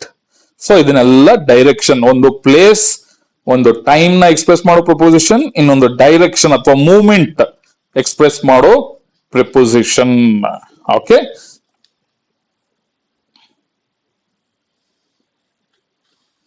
Preposition ಅಂದ್ರೆ ಮೂರು ತರ ಯೂಸ್ ಮಾಡ್ತೀವಿ. ಒಂದು ಪ್ಲೇಸ್ ಅಥವಾ ಲೊಕೇಶನ್ ನ ಎಕ್ಸ್ಪ್ರೆಸ್ ಮಾಡೋದು, ಇನ್ನೊಂದು preposition of time and preposition of direction ಅಥವಾ ಮೂವ್ಮೆಂಟ್. ಓಕೆ. ನೆಕ್ಸ್ಟ್ ಇನ್ನೇನಿದೆ ಈಗ? ಕಂಜಂಕ್ಷನ್. ಕಂಜಂಕ್ಷನ್ ಏಳನೇದು ಕಂಜಂಕ್ಷನ್. ಕಂಜಂಕ್ಷನ್ ಅಂದ್ರೆ ಏನು? A word that is used for joining other words, phrases or sentences. ಎರಡು ಪದಗಳು ಅಥವಾ ವಾಕ್ಯಗಳನ್ನು ಸಂಪರ್ಕಿಸುವ ಪದ ಕಂಜಂಕ್ಷನ್ ಅಂದ್ರೆ ಯಾವ್ಯಾವು? ಅಂಡ್, ಬಟ್, ಬಿಕಾಸ್, ಆರ್, ಇವೆಲ್ಲ ಎಕ್ಸಾಂಪಲ್ ಆಫ್ ಕಂಜಂಕ್ಷನ್. ಎಕ್ಸಾಂಪಲ್ ನೋಡೋಣ. Jessica and James are twins. ಅದಕ್ಕೆ ಹೇಳೋದು ಎರಡು ಪದಗಳು ಅಥವಾ ವಾಕ್ಯಗಳನ್ನು ಸಂಪರ್ಕಿಸುವ ಪದ, ಅದನ್ನ ಕಂಜಂಕ್ಷನ್ ಅಂತ ಅಂತೀವಿ. ಈ ಎಕ್ಸಾಂಪಲ್, ಎರಡನೇ example, she did not like it nor did she want to try it. ಎರಡು ಸೆಂಟೆನ್ಸ್ ನ ಒಂದು ಸಂಪರ್ಕಿಸುವ ಪದ nor. Next, I wanted to go but it was raining. ಇದು ಕೂಡ ಎರಡು ಸೆಂಟೆನ್ಸ್ ನ ಕನೆಕ್ಷನ್ ಮಾಡುವಂತಹ ಪದ conjunction. You can have a tea or coffee. ಎರಡು ಪದ ಟೀ ಮತ್ತೆ ಕಾಫಿ, ಅದರ ಮಧ್ಯ ಒಂದು ಕನೆಕ್ಷನ್ ಬಿಲ್ಡ್ ಮಾಡುವಂತದ್ದು ಕಂಜಂಕ್ಷನ್. ಓಕೆ. ನೆಕ್ಸ್ಟ್ ಎಂಟನೇ ವಿಧ ಅಂದ್ರೆ ಏತ್ ಟೈಪ್, ಇಂಟರ್ಜೆಕ್ಷನ್. ಇಂಟರ್ಜೆಕ್ಷನ್ ಅಂದ್ರೆ ಏನು? A word, phrase or sound used to express emotions. ಭಾವನೆಗಳನ್ನ ವ್ಯಕ್ತಪಡಿಸಲು ಯೂಸ್ ಮಾಡುವಂತಹದ್ದು ವರ್ಡ್ ಇಂಟರ್ಜೆಕ್ಷನ್. ಯಾವ್ದಾವ್ದು? ಓಹ್, ಎಕ್ಸ್ಕ್ಲಮೇಟರಿ ಮಾರ್ಕ್ ಯೂಸ್ ಮಾಡ್ತೀವಿ. ಓಹ್, ವಾವ್, ಇವೆಲ್ಲವೂ ಕೂಡ ಇಂಟರ್ಜೆಕ್ಷನ್ ಅಂತ ಅಂತೀವಿ. ಓಕೆ. ನೆಕ್ಸ್ಟ್, ಇಲ್ಲಿಗೆ ಪಾರ್ಟ್ಸ್ ಆಫ್ ಸ್ಪೀಚ್ ಮುಗೀತು. ನೆಕ್ಸ್ಟ್ ಈಗ using a word as verb and as noun in our own sentence ಅಂತ ಇದೆ. ಒಂದು ವರ್ಡ್ ನ ನಾವು ವರ್ಬ್ ಆಗಿ ಹೇಗೆ ಯೂಸ್ ಮಾಡಬೇಕು ಅಥವಾ ನೌನ್ ಆಗಿ ಹೇಗೆ ಯೂಸ್ ಮಾಡಬೇಕು ಅನ್ನೋ ಒಂದು ಎಕ್ಸಾಂಪಲ್ ಹೇಳ್ತೀನಿ. ಇದ್ರ ಬಗ್ಗೆನೂ ನಿಮಗೆ ಕ್ವಶನ್ ಇರುತ್ತೆ ನೋಡಿ. ಆಸ್ ಎ ವರ್ಬ್ ಯೂಸ್ ಮಾಡ್ತೀವಿ ಅಂದ್ರೆ ನಾವು ಐ ಇಂದ ಸ್ಟಾರ್ಟ್ ಮಾಡ್ತೀವಿ. ಒಂದು ಪದನ ವರ್ಬ್ ಆಗಿ ಯೂಸ್ ಮಾಡ್ತೀವಿ ಅಂದ್ರೆ ಐ ಇಂದ ಸ್ಟಾರ್ಟ್ ಮಾಡ್ತೀವಿ. ಇನ್ನೊಂದು ಪದನ ನೌನ್ ಆಗಿ ಯೂಸ್ ಮಾಡ್ತೀವಿ ಅಂದ್ರೆ ಐ ಲೈಕ್ ಅಂತ ಸ್ಟಾರ್ಟ್ ಮಾಡ್ತೀವಿ. ಯಾವ್ದು ಎಕ್ಸಾಂಪಲ್? 4 ಎಕ್ಸಾಂಪಲ್ ತಗೊಂಡಿದ್ದೀನಿ. ಇದರಲ್ಲಿ ಡ್ರೀಮ್ ಅನ್ನೋದು ಒಂದು ಎಕ್ಸಾಂಪಲ್. ಓಕೆ. ಡ್ರೀಮ್ ಅನ್ನೋದು ಒಂದು ಎಕ್ಸಾಂಪಲ್ ಅಥವಾ ವರ್ಡ್. ಸೊ ಪ್ಲೇ ಅನ್ನೋದು ಒಂದು ವರ್ಡ್, ಪನಿಷ್ ಅನ್ನೋದು ಒಂದು ವರ್ಡ್, ಕಲೆಕ್ಟ್ ಅನ್ನೋದು ಒಂದು ವರ್ಡ್. ಸೊ ಈ 4 ವರ್ಡ್ ಅಲ್ಲಿ ವರ್ಬ್ ಆಗಿ ಹೇಗೆ ಯೂಸ್ ಮಾಡಬೇಕು, ನೌನ್ ಆಗಿ ಹೇಗೆ ಯೂಸ್ ಮಾಡಬೇಕು ನೋಡೋಣ. ಸೊ ಡ್ರೀಮ್ ಅನ್ನೋದನ್ನ ವರ್ಬ್ ಆಗಿ ಹೇಗೆ ಯೂಸ್ ಮಾಡ್ತೀವಿ? I dream in the night. Okay. ಈ ಡ್ರೀಮ್ ಅನ್ನೋ ಪದನ ವರ್ಬ್ ಆಗಿ ಯೂಸ್ ಮಾಡೋದು I dream in the night. So I ಇಂದ ಸ್ಟಾರ್ಟ್ ಮಾಡ್ತೀವಿ. ಸೊ ಅದೇ ಡ್ರೀಮ್ ನ ನೌನ್ ಆಗಿ ಹೇಗೆ ಯೂಸ್ ಮಾಡ್ತೀವಿ? ಐ ಲೈಕ್ ಡ್ರೀಮಿಂಗ್ ಅಂದ್ರೆ ಐ ಲೈಕ್ ಇಂದ ಸ್ಟಾರ್ಟ್ ಮಾಡ್ತೀವಿ ನೌನ್ ಆಗಿ ಯೂಸ್ ಮಾಡೋದನ್ನ. ಸೊ ನೆಕ್ಸ್ಟ್ ಪ್ಲೇ ಅನ್ನೋ ವರ್ಡ್ ನ ವರ್ಬ್ ಆಗಿ ಹೇಗೆ ಯೂಸ್ ಮಾಡ್ತೀವಿ? I play cricket. ಐ ಇಂದ ಸ್ಟಾರ್ಟ್ ಮಾಡ್ತೀವಿ. ನೌನ್ ಆಗಿ ಹೇಗೆ ಯೂಸ್ ಮಾಡ್ತೀವಿ? I like playing. Okay. I like playing. So I like ಅಂತ ಸ್ಟಾರ್ಟ್ ಮಾಡ್ತೀವಿ. ಈಗ ಕಲೆಕ್ಟ್ ಅನ್ನೋ ಪದನ ವರ್ಬ್ ಆಗಿ ಹೇಗೆ ಯೂಸ್ ಮಾಡ್ತೀವಿ? I collect pictures. ಐ ಇಂದ ಸ್ಟಾರ್ಟ್ ಮಾಡ್ತೀವಿ. ಓಕೆ, ವರ್ಬ್ ಆಗಿ ಯೂಸ್ ಮಾಡೋದಾದ್ರೆ, ಅದೇ ನೌನ್ ಆಗಿ ಯೂಸ್ ಮಾಡೋದಾದ್ರೆ I like collecting pictures. I like ಇಂದ ಸ್ಟಾರ್ಟ್ ಮಾಡ್ತೀವಿ. ಓಕೆನಾ? ಪನಿಷ್ ಅನ್ನೋ ವರ್ಡ್ ನ ನೋಡೋಣ. ಸೊ ವರ್ಬ್ ಆಗಿ ಯೂಸ್ ಮಾಡೋದಾದ್ರೆ I punish bad people. I ಇಂದ ಸ್ಟಾರ್ಟ್ ಮಾಡ್ತೀವಿ. ನೌನ್ ಆಗಿ ಯೂಸ್ ಮಾಡೋದಾದ್ರೆ I like punishing the bad ಅನ್ನೋದನ್ನ ಯೂಸ್ ಮಾಡ್ತೀವಿ. ಓಕೆ, ಇದಿಷ್ಟು ಒಂದು ವರ್ಡ್ ನ ವರ್ಬ್ ಆಗಿ ಜೊತೆಗೆ ನೌನ್ ಆಗಿ ಹೇಗೆ ಯೂಸ್ ಮಾಡೋದು ಅಂತ ನೋಡಿದ್ವಿ. ನೆಕ್ಸ್ಟ್, ಈಗ ನೆಕ್ಸ್ಟ್ ಪಾರ್ಟಿಗೆ ಹೋಗೋಣ. Fill in the blanks with correct form of the verb given in the brackets. Okay, ಒಂದು ಕ್ವಶನ್ ಕೊಡ್ತಾರೆ. ಆ ಕ್ವಶನ್ ಅಲ್ಲಿ ಬ್ರಾಕೆಟ್ ಅಲ್ಲಿ ಒಂದು ವರ್ಡ್ ಇರುತ್ತೆ. ಅದನ್ನ ಕರೆಕ್ಟ್ ಫಾರ್ಮ್ ಆಫ್ ವರ್ಬ್ ಆಗಿ ನಾವು ಯೂಸ್ ಮಾಡ್ಕೊಬೇಕು. ಅದನ್ನ ಹೇಗೆ ಮಾಡೋದು? Listen here. ಇಲ್ಲಿ ಹೌ ಟು ಡೂ ಇಟ್ ಅನ್ನೋ ಒಂದು ಎಕ್ಸ್ಪ್ಲನೇಷನ್ ಕೊಟ್ಟಿದ್ದೀನಿ ನಾನು. How to do it. Okay, ನೋಡೋಣ. ಫಸ್ಟ್ ಪಾಯಿಂಟ್, ಬಿ ಬದಲಿಗೆ ಆಮ್, ಈಸ್, ಆರ್ ಅಥವಾ ವಾಸ್, ವರ್ ಬರೆಯಬೇಕು. ಬಿ ಅನ್ನೋ ಪ್ಲೇಸಿಗೆ ಆಮ್ ಅಂತ ಯೂಸ್ ಮಾಡ್ಬೋದು, ಈಸ್ ಅಂತ ಯೂಸ್ ಮಾಡ್ಬೋದು, ಆರ್ ಅಂತ ಯೂಸ್ ಮಾಡ್ಬೋದು, ಅಥವಾ ವಾಸ್ ಅಥವಾ ವರ್ ಅಂತ ಯೂಸ್ ಮಾಡ್ಕೊಬಹುದು. ಸೆಕೆಂಡ್ ಪಾಯಿಂಟ್, ಭೂತಕಾಲ ಎಂದು ತೋರಿಸುವ ಪದಗಳು ಇದ್ದಲ್ಲಿ ವಾಸ್ ಅಥವಾ ವರ್ ಬರೆಯಿರಿ. ಇಲ್ಲದಿದ್ದರೆ ಆಮ್, ಈಸ್, ಆರ್ ಬರೆಯಿರಿ.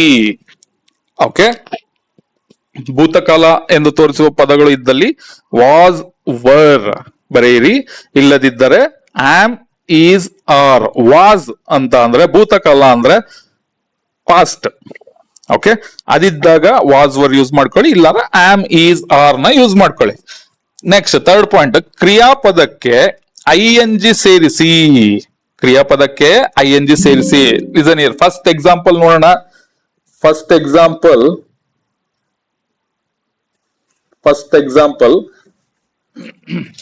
ಒಂದು ನಿಮಿಷ. First example,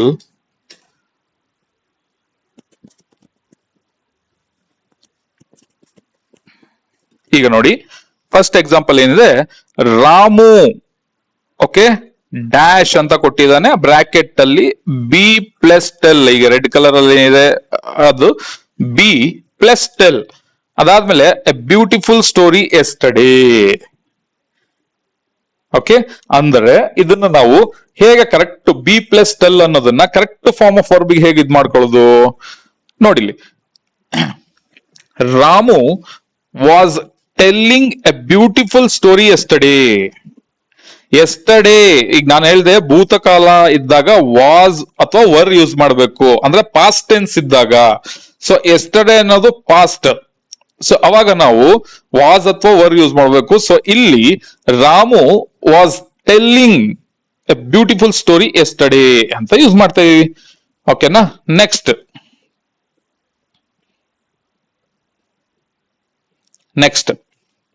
example, every day she dash bracket ಅಲ್ಲಿ ಗೋ ಅಂತ ಕೊಟ್ಟಿದ್ದಾರೆ. She dash to the bank at 9:30 AM by bus. ಅದೇನಾಗುತ್ತೆ, ನಾವು ಕರೆಕ್ಟ್ ಫಾರ್ಮ್ ಆಫ್ ವರ್ಬ್ ಹೇಗೆ ಯೂಸ್ ಮಾಡಬೇಕು? Listen here. She goes to the bank every day. She goes to the bank at 9:30 AM by bus. Correct answer. Go ನ ನಾವು goes ಅಂತ use ಮಾಡ್ಕೊತಾ ಇದೀವಿ. Next, Ramu dash bracket ಅಲ್ಲಿ ಏನ್ ಕೊಟ್ಟಿರೋ ಪದ ಬಿ ಪ್ಲಸ್ ರೀಡ್ ಅಂತ ಕೊಟ್ಟಿದ್ದಾರೆ. Ramu dash a beautiful story yesterday. ಇಲ್ಲೂ ಕೂಡ ಎಸ್ಟರ್ಡೇ ಇದು ಪಾಸ್ಟ್. Okay, past tense. ಅದೇನಾಗುತ್ತೆ, ಬಿ ಪ್ಲಸ್ ರೀಡ್ ಅನ್ನೋದನ್ನ ನಾವು ಹೇಗೆ ಯೂಸ್ ಮಾಡ್ಕೋಬೇಕು? ಪಾಸ್ಟ್ ಟೆನ್ಸ್ ಇದ್ದಾಗ Ramu was reading A beautiful story yesterday. Okay, Ramu was reading beautiful story yesterday. Next example, Mohan dash in the government school last year. Bracket ಅಲ್ಲಿ ಕೊಟ್ಟಿರೋ ಪದ B plus study. Last year ಅಂತ ಅಂದ್ರೆ ಅದು previous ಅಂದ್ರೆ past ಅದು. So ಅವಾಗ ನಾವು ಮತ್ತೆ ಏನ್ ಯೂಸ್ ಮಾಡ್ತೀವಿ? Was studying. Mohan was studying in the government school last year. Okay, next ಐದನೇ example, fifth example, Ramu dash a beautiful film song yesterday. Again yesterday past. So sing ಅನ್ನೋ ಪದನ ಕೊಟ್ಟಿದ್ದಾನೆ ಬ್ರಾಕೆಟ್ ಅಲ್ಲಿ. ಅದನ್ನ ನಾವು ಕರೆಕ್ಟ್ ಫಾರ್ಮ್ ಆಫ್ ವರ್ಬ್ ಆಗಿ ಹೇಗೆ use ಮಾಡೋದು? Was singing, Ramu was singing A beautiful film song yesterday. ಓಕೆನಾ? ಇದನ್ನ ಪ್ರಾಕ್ಟೀಸ್ ಮಾಡ್ಕೊಳ್ಳಿ. Next, combine the sentences using so that. ಹೇಗೆ ಯೂಸ್ ಮಾಡೋದು? Listen here. ಇದು ಸೋ ದಟ್ ಅನ್ನೋದು ತುಂಬಾ ಇಂಪಾರ್ಟೆಂಟ್. ಓಕೆ, ತುಂಬಾ ಇಂಪಾರ್ಟೆಂಟ್. ಇದ್ರ ಮೇಲೆ ಕ್ವಶನ್ಸ್ ಗಳು ರೈಸ್ ಆಗೇ ಆಗ್ತವೆ. ಹೇಗೆ ಯೂಸ್ ಮಾಡೋದು? ಹೌ ಟು ಡೂ ಇಟ್ ಅಂತ ಕೊಟ್ಟಿದ್ದೀನಿ. ಓಕೆ, ಫಸ್ಟ್ ಪಾಯಿಂಟ್, ಮೊದಲ ವಾಕ್ಯದಲ್ಲಿರುವ ವೆರಿ ಅನ್ನೋ ಪದನ ತೆಗೆದು ಸೋ ಅಂತ ಬರಿಬೇಕು. ಓಕೆ, ಕೊಟ್ಟಿರೋ ಸ್ಟೇಟ್ಮೆಂಟ್ ಅಲ್ಲಿ ವೆರಿ ಅನ್ನೋ ಪದನ ತೆಗೆದು ಸೋ ಅನ್ನೋದನ್ನ ಆಡ್ ಮಾಡಿ ಆ ಪ್ಲೇಸಿಗೆ. ನೆಕ್ಸ್ಟ್ ಸೆಕೆಂಡ್ ಸ್ಟೇಟ್ಮೆಂಟ್, ಪೂರ್ಣ ವಿರಾಮ ತೆಗೆದು ದಟ್ ಅಂತ ಬರೀರಿ. ಫುಲ್ ಸ್ಟಾಪ್ ತೆಗೆದ್ಬಿಟ್ಟು ಆ ಪ್ಲೇಸಿಗೆ ದಟ್ ಅಂತ ಸ್ಟಾರ್ಟ್ ಮಾಡಿ. ನೆಕ್ಸ್ಟ್ ಮೂರನೇ ಪಾಯಿಂಟ್, ಎರಡನೇ ವಾಕ್ಯದ ಮೊದಲ ಅಕ್ಷರನ ಸ್ಮಾಲ್ ಲೆಟರ್ ಅಂತ, ಅಂದ್ರೆ ಈಗ ಫುಲ್ ಸ್ಟಾಪ್ ಇರೋ ಜಾಗನ ತೆಗೆದು ದಟ್ ಅಂತ ಆಡ್ ಮಾಡ್ತೀರಾ. ಸೊ ಫುಲ್ ಸ್ಟಾಪ್ ಆದ್ಮೇಲೆ ಕ್ಯಾಪಿಟಲ್ ಲೆಟರ್ ಇರುತ್ತೆ, ಅದನ್ನ ಸ್ಮಾಲ್ ಲೆಟರ್ ಆಗಿ ಕನ್ವರ್ಟ್ ಮಾಡಿ ಅಷ್ಟೇ. ಈಗ ನೋಡಿ, first example, we are very late. Very ಅನ್ನೋ ಪದ ಇದೆ ಇಲ್ಲಿ. ನಾನು ಹೇಳ್ದೆ ವೆರಿ ಅನ್ನೋ ಜಾಗಕ್ಕೆ ಸೋ ಅಂತ ಆಡ್ ಮಾಡಿ ಅಂತ. ವಿ ಆರ್ ಸೋ, ವೆರಿ ಬದಲು ಸೋ ಆಡ್ ಮಾಡಿದೀನಿ. ಅದಾದ್ಮೇಲೆ ಫುಲ್ ಸ್ಟಾಪ್, ಲೇಟ್ ಆದ್ಮೇಲೆ ಫುಲ್ ಸ್ಟಾಪ್ ಅಂತ ಇದೆ, ಆ ಫುಲ್ ಸ್ಟಾಪ್ ಜಾಗಕ್ಕೆ ದಟ್ ಅಂತ ಯೂಸ್ ಮಾಡಿದೀನಿ. ಓಕೆ, ಅದಾದ್ಮೇಲೆ ಫುಲ್ ಸ್ಟಾಪ್ ಆದ್ಮೇಲೆ ವಿ ಅಂತ ಇತ್ತು, ಡಬ್ಲ್ಯೂ ಕ್ಯಾಪಿಟಲ್ ಇತ್ತು, ಬಟ್ ಇಲ್ಲಿ ಸ್ಮಾಲ್ ಲೆಟರ್ ಮಾಡಬೇಕು, ಮಾಡಿದೀನಿ. So we are so late that we cannot attend the programme. ಓಕೆನಾ? ಈಗ next example, Lakshmi is very poor. Very ಇರೋ ಜಾಗಕ್ಕೆ ಸೋ ಆಡ್ ಮಾಡಿದೀನಿ, ಫುಲ್ ಸ್ಟಾಪ್ ಇರೋ ಜಾಗಕ್ಕೆ ದಟ್ ಅಂತ ಆಡ್ ಮಾಡಿದೀನಿ. ಫುಲ್ ಸ್ಟಾಪ್ ಆದ್ಮೇಲೆ ಲೆಟರ್ ಕ್ಯಾಪಿಟಲ್ ಇರುತ್ತಲ್ಲ, ಅದು ಸ್ಮಾಲ್ ಲೆಟರ್ ಆಗಿ ಮಾಡಿದೀನಿ. Lakshmi is so poor that she cannot continue her studies. Third example, the king was very ignorant. He could not give the judgment. So very ಇರೋ ಜಾಗಕ್ಕೆ so, full stop ಇರೋ ಜಾಗಕ್ಕೆ that, capital H ಇರೋ ಜಾಗಕ್ಕೆ small letter h. ಓಕೆನಾ? Next ನಾಲ್ಕನೇ example, the girl is very short. She cannot open the door. So very ಇರೋ ಜಾಗಕ್ಕೆ so, full stop ಇರೋ ಜಾಗಕ್ಕೆ that, ಕ್ಯಾಪಿಟಲ್ ಎಸ್ ಇರೋ ಜಾಗಕ್ಕೆ ಸ್ಮಾಲ್ ಲೆಟರ್ ಎಸ್. ಓಕೆನಾ? ಸೊ ದಟ್ ಯೂಸ್ ಮಾಡೋದು ತುಂಬಾ ಈಸಿ, ಆರಾಮಾಗಿ ಮಾರ್ಕ್ಸ್ ತಕೋಬಹುದು. ಓಕೆ, ಈಗ ಕ್ವಶನ್ ನಂಬರ್ 35ರಲ್ಲಿ 35th ಕ್ವಶನ್ ನಲ್ಲಿ ಅನ್ಸೀನ್ ಪ್ಯಾಸೇಜ್ ಅಂತ ಕೊಡ್ತಾರೆ ಆ ಕಾನ್ಸೆಪ್ಟ್.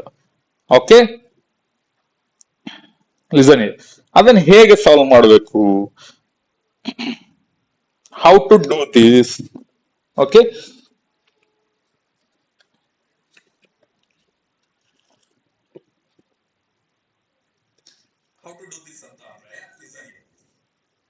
ಇದು 2 ಮಾರ್ಕ್ಸ್ ಇರುತ್ತೆ ಈ ಕ್ವಶನ್ಗೆ.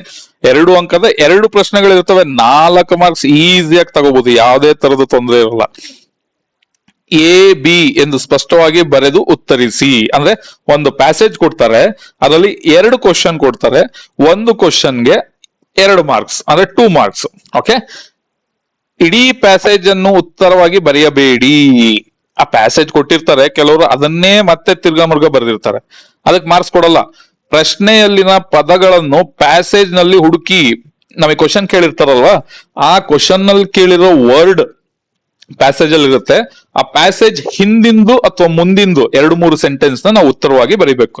ಅದೇ 4ನೇ ಪಾಯಿಂಟ್ ಇರೋದು. ಅಂದರೆ ಹಿಂದಿನ 2-3 ಹಾಗೂ ನಂತರದ 2-3 ವಾಕ್ಯಗಳಲ್ಲಿ ಉತ್ತರವಾಗಿ ಬರೆಯಿರಿ.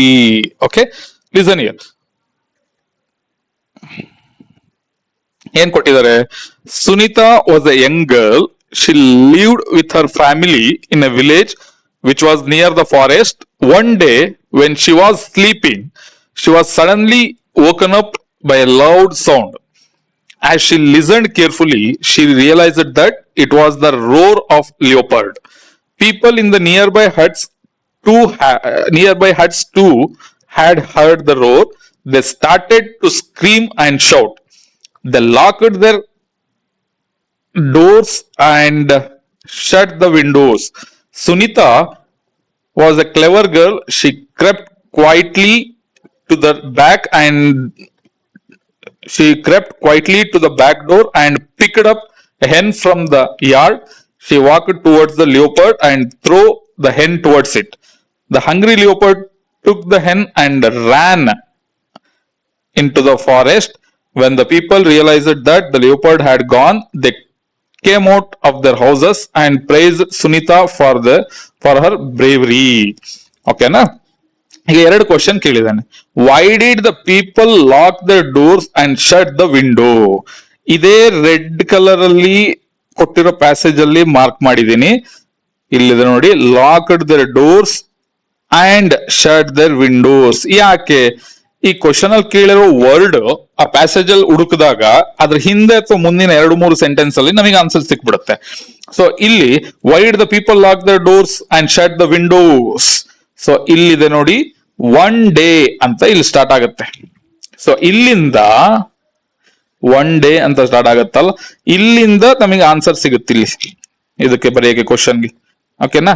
Next question, how did Sunita send the leopard back to the forest? ಹೆಂಗೆ ಸುನೀತಾ ಲಿಯೋಪರ್ಡ್ ಅಂದ್ರೆ send back to the forest ಅಂತ ಅಂದ್ರೆ ಇಲ್ಲಿ ಕೂಡ ಪ್ಯಾಸೇಜ್ ಅಲ್ಲಿ ಇದನ್ನ ಮಾರ್ಕ್ ಮಾಡಿದೀನಿ ನೋಡಿ, leopard ran into the forest. Okay, ಅದ್ರ ಹಿಂದೆ ಮುಂದಿನ ವಾಕ್ಯಗಳಲ್ಲಿ ನಮಗೆ ಆನ್ಸರ್ ಸಿಕ್ಬಿಡುತ್ತೆ. ಸೊ 4 ಮಾರ್ಕ್ಸ್ ಆರಾಮಾಗಿ ತೆಗಿಬಹುದು, ಯಾವುದೇ ರೀತಿ ತೊಂದರೆ ಇರಲ್ಲ. Next, profile writing. Question number 31 ಅಲ್ಲಿ ಪ್ರೊಫೈಲ್ ರೈಟಿಂಗ್ ಅಂತ ಕೇಳ್ತಾನೆ. ಹೆಂಗ್ ಇದನ್ನ ಸಾಲ್ವ್ ಮಾಡೋದು ನೋಡಿ. ಮೊದಲ ವಾಕ್ಯ ಸ್ಪಷ್ಟವಾಗಿರಲಿ, ಅದನ್ನ ಹೇಗ್ ಸ್ಟಾರ್ಟ್ ಮಾಡಬೇಕು? First sentence, this profile is about ಅಂತ ಯಾರ ಪ್ರೊಫೈಲ್ ಬರೆಯಕ್ಕೆ ಹೇಳಿರ್ತಾರಲ್ಲ ಅವ್ರ ಹೆಸರು ಬರಿಬೇಕಾಗತ್ತೆ. ಪುರುಷನಾಗಿದ್ದರೆ ಹಿಸ್, ಓಕೆ, ಮಹಿಳೆಯಾಗಿದ್ದರೆ ಹರ್ ಎಂದು ಬಳಸಿ ಸರಳ ವಾಕ್ಯ ರಚಿಸಿ. ಡನ್. ನೆಕ್ಸ್ಟ್, ಈಗ example, given below is a profile of Mr. Rajesh, the school principal. Write a paragraph based on the information. ಏನೇನು ಇನ್ಫಾರ್ಮೇಶನ್ ಕೊಟ್ಟಿದ್ದಾರೆ? ಏಜ್ ಕೊಟ್ಟಿದ್ದಾರೆ, ಹೈಟ್ ಕೊಟ್ಟಿದ್ದಾರೆ, ಫ್ಯಾಮಿಲಿ ಬಗ್ಗೆ ಡೀಟೇಲ್ಸ್ ಕೊಟ್ಟಿದ್ದಾರೆ, ಕ್ವಾಲಿಟೀಸ್ ಬಗ್ಗೆ ಕೊಟ್ಟಿದ್ದಾರೆ, ಹಾಬೀಸ್ ಬಗ್ಗೆ ಕೊಟ್ಟಿದ್ದಾರೆ. ಓಕೆನಾ? ಇಲ್ಲಿ ನಾನು his name is Mr. Rajesh, his age is 45 years, his height is 5.6 feet, his family is small family, his qualities are creative, teacher and helpful, his hobbies are gardening and writing poetry. ಈ ತರ ಬರ್ತೀವಿ. ಓಕೆನಾ? ನನಗೆ ಕೇಳ್ತಾ ಇರೋದು ಇದು just information ನಾನು ಬರ್ಕೊಂಡಿರೋದು starting ಅಲ್ಲಿ ನನಗೆ ಪ್ಯಾರಾಗ್ರಾಫ್ ಬರೆಯೋದಕ್ಕೆ ಈಸಿ ಆಗ್ಲಿ ಅಂತ. ಈಗ ಪ್ಯಾರಾಗ್ರಾಫ್ ಬರೀತೀನಿ ನೋಡಿ. This profile is about, starting ಮಾಡ್ತಾ ಇದ್ದೀನಿ, mister Rajesh. His age is 45 years, his height is 5.6 feet, his family is small family, his qualities are creative, teacher and helpful, his hobbies are gardening and writing poetry. ಇಲ್ಲಿ ಏನ್ ಬರ್ದಿದ್ದೆ ನಾನು ಅದನ್ನೇ paragraph ಅಲ್ಲಿ ಬರ್ದಿದ್ದೀನಿ. ಯಾಕೆ ಅಂದ್ರೆ ನಮಗೆ ಪ್ಯಾರಾಗ್ರಾಫ್ ಅಲ್ಲೇ ಬರೆಯಕ್ಕೆ ಹೇಳಿರೋದು. ಫಸ್ಟ್ ಪಾಯಿಂಟ್ಸ್ ನ ನೋಟ್ ಮಾಡ್ಕೊಂಡೆ, ಅದನ್ನ ಪ್ಯಾರಾಗ್ರಾಫ್ ಅಲ್ಲಿ ಬರ್ದಿದ್ದೀನಿ. ಓಕೆನಾ? ಇದು profile writing. Next, story development. Question number 32 ಅಲ್ಲಿ ಸ್ಟೋರಿ ಡೆವಲಪ್ಮೆಂಟ್ ಅಂತ ಕೊಡ್ತಾರೆ. ಅದನ್ನ ಹೇಗೆ ಸಾಲ್ವ್ ಮಾಡ್ಬೇಕು, ಹೇಗೆ ನಾವು ಉತ್ತರ ಬರೀಬೇಕು ನೋಡೋಣ. How to do this? ಮೊದಲ ವಾಕ್ಯ ಸ್ಪಷ್ಟವಾಗಿರಲಿ. ಹೆಂಗ್ ಸ್ಟಾರ್ಟ್ ಮಾಡಬೇಕು? Once upon a time there lived ಅಂತ ಸ್ಟಾರ್ಟ್ ಮಾಡಬೇಕು. ಕಥೆಯ ಪಾತ್ರಗಳ ಹೆಸರು ಬರೀಬೇಕು. ಓಕೆನಾ? ಎರಡನೇ ವಾಕ್ಯ ಒನ್ ಡೇ ಅಂತ ಸ್ಟಾರ್ಟ್ ಮಾಡಬೇಕು. ಮೂರನೇದು, ಈ ಸ್ಟೋರಿ ಡೆವಲಪ್ಮೆಂಟ್ ಅಲ್ಲಿ ನಾವು ಬರೀ ಪಾಸ್ಟ್ ಟೆನ್ಸ್ ನ ಮಾತ್ರ ಯೂಸ್ ಮಾಡಬೇಕು. ಪ್ರೆಸೆಂಟ್ ಟೆನ್ಸ್, ಫ್ಯೂಚರ್ ಟೆನ್ಸ್ ಅವು ಬೇಡ. ಸೊ ಪಾಸ್ಟ್ ಟೆನ್ಸ್ ಮಾತ್ರ ಯೂಸ್ ಮಾಡಬೇಕು, ನೆನಪಿಲ್ಲಿರ್ಲಿ. ನೆಕ್ಸ್ಟ್, ಮಾರಲ್ ಅಂತ ಕೊನೆಗೆ ಬರೀಬೇಕು. ಮಾರಲ್ ಏನಿರ್ಬೇಕು? Be good, do good and have good. ಈ ಸೆಂಟೆನ್ಸ್ ಕಾಮನ್. ಅವ್ರು ಏನೇ ಸ್ಟೋರಿ ಕೊಡ್ಲಿ, ಸ್ಟೋರಿ ಡೆವಲಪ್ ಮಾಡೋದಕ್ಕೆ ಯಾವುದೇ ಕಾನ್ಸೆಪ್ಟ್ ಕೊಡ್ಲಿ. So first sentence once upon a time there lived ಅಂತ ಸ್ಟಾರ್ಟ್ ಮಾಡಬೇಕು. ಸೆಕೆಂಡ್ ಸೆಂಟೆನ್ಸ್ ಒನ್ ಡೇ ಅಂತ ಬರೀಬೇಕು. ಪಾಸ್ಟ್ ಟೆನ್ಸ್ ಅಲ್ಲೇ ಸ್ಟೋರಿ ಡೆವಲಪ್ ಮಾಡಬೇಕು. ಜೊತೆಗೆ ಲಾಸ್ಟ್ ಅಲ್ಲಿ be good, do good and have good ಅಂತ ಸ್ಟಾರ್ಟ್ ಮಾಡ್ಕೊಂಡು ಹೋಗ್ಬೇಕು. ಓಕೆ, ಇಲ್ಲಿ develop the story using the clues given below ಅಂತ ಕೊಟ್ಟಿದ್ದಾನೆ. 3 friends, 2 geese, tortoise, decide to migrate, food, water, ಈ ತರ ಎಲ್ಲ ಒಂದೊಂದು ಹಿಂಟ್ಸ್ ನ ಅಥವಾ ಕ್ಲೂಸ್ ನ ಕೊಡ್ತಾರೆ. ಅದನ್ನ ನಾವು ಹೇಗೆ ಸ್ಟಾರ್ಟ್ ಮಾಡಬೇಕು? Once upon a time there live 2 geese and tortoise. Second statement one day ಅಂತ ಸ್ಟಾರ್ಟ್ ಮಾಡಬೇಕು. They decided to migrate for food and water. Geese could fly but tortoise can't, so they devised a way. They told tortoise to hold a stick and they would hold it by their beaks. They informed tortoise not to speak and to hold the stick. They started to fly. Children saw this and clapped happily. The tortoise became angry and burst out and fell dead. ಓಕೆನಾ? So ಅದಕ್ಕೆ ಅದ್ರ moral ಏನು? Be good, do good and have good. ಇದಿಷ್ಟು ಬರೆದ್ರೆ ನಿಮಗೆ story development answer ಪಕ್ಕ, miss ಇಲ್ಲ. Okay, be good, do good and have good, miss ಆಗಂಗೆ ಇಲ್ಲ. ನೆಕ್ಸ್ಟ್, ಇದು ಸ್ಟೋರಿ ಡೆವಲಪ್ಮೆಂಟ್ ಆಯ್ತು. ಪಿಕ್ಚರ್ ಡಿಸ್ಕ್ರಿಪ್ಷನ್, ಒಂದು ಪಿಕ್ಚರ್ ಕೊಡ್ತಾರೆ, ಅದ್ರ ಬಗ್ಗೆ ನೀವು ಒಂದು ಸ್ಟೋರಿ ನರೇಟ್ ಮಾಡಬೇಕು. ಅದು 33rd ಕ್ವಶನ್, 33ನೇ ಕ್ವಶನ್ ಅಲ್ಲಿ. ಅದು ಹೇಗೆ ಮಾಡೋದು? ವಾಟ್ ಟು ಡು ಈಸ್, ಮೊದಲ ವಾಕ್ಯದಲ್ಲಿ ಸ್ಪಷ್ಟವಾಗಿ ಬರಿಬೇಕು. ಅಂದ್ರೆ ಏನು? A picture is worth 1000 words ಅಂತ ಸ್ಟಾರ್ಟ್ ಮಾಡಬೇಕು. ನೆಕ್ಸ್ಟ್, ಎರಡನೇ ಸ್ಟೇಟ್ಮೆಂಟ್ ಅಲ್ಲಿ ದಿಸ್ ಪಿಕ್ಚರ್ ಈಸ್ ಅಬೌಟ್ ಅಂತ ಸ್ಟಾರ್ಟ್ ಮಾಡಬೇಕು. ಜೊತೆಗೆ ಸ್ಟೋರಿ ಡೆವಲಪ್ಮೆಂಟ್ ಅಲ್ಲಿ ಪಾಸ್ಟ್ ಟೆನ್ಸ್ ನೇ ಯೂಸ್ ಮಾಡಬೇಕು. ಈ ಪಿಕ್ಚರ್ ಡಿಸ್ಕ್ರಿಪ್ಷನ್ ಅಲ್ಲಿ ಪ್ರೆಸೆಂಟ್ ಟೆನ್ಸ್ ನೇ ಯೂಸ್ ಮಾಡಬೇಕು, ಮರಿಬೇಡಿ. ಇದನ್ನ ತುಂಬಾ important.